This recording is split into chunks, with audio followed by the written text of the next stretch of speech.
আন্না বিশ্ববিদ্যালয়ত ছাত্ৰীক যৌন নিৰ্যাতন দোষীক কঠোৰ শাস্তি প্ৰদানৰ দাবী অভিনেতা বিজয়ৰ ক্ষিপ্ৰতাৰে দোষীক দৃষ্টান্তমূলক শাস্তি দিয়াৰ দাবী শাস্তিৰ দাবীত ৰাজ্যপালৰ কাষ পালেগৈ অভিনেতা বিজয় আন্না বিশ্ববিদ্যালয়ৰ দ্বিতীয় বৰ্ষৰ অভিযান্ত্ৰিক ছাত্ৰীৰ যৌন নিৰ্যাতন চলোৱাৰ অভিযোগে অস্বস্তিত পেলাইছে ডিএমকেৰ ষ্টেলিন চৰকাৰক ঘটনাক লৈ বিৰোধীয়ে ষ্টেলিন চৰকাৰৰ ওপৰত হেঁচা বৃদ্ধি কৰিছে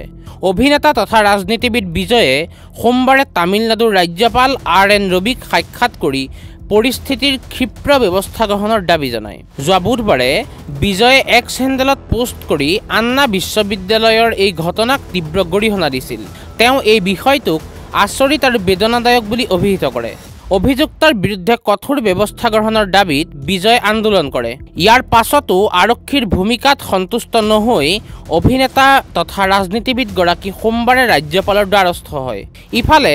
ঘটনাটোৰ তদন্তৰ বাবে যোৱা শনিবাৰে মাদ্ৰাজ উচ্চ ন্যায়ালয়ে গঠন কৰে এক বিশেষ তদন্তকাৰী দল একে সময়তে ভুক্তভোগী ছাত্ৰীগৰাকীক ২৫ লাখ টকাৰ অন্তৱৰ্তীকালীন ক্ষতিপূৰণৰ নিৰ্দেশ দিয়া হৈছে সোমবাৰে ২৩ ডিচেম্বৰত আন্না বিশ্ববিদ্যালয়ৰ চৌহদত এগৰাকী ছাত্ৰীক যৌন নিৰ্যাতন চলোৱা হৈছিল ঘটনাৰ তদন্তৰ বাবে মহিলা IPS বিষয়াৰে সৈতে গঠিত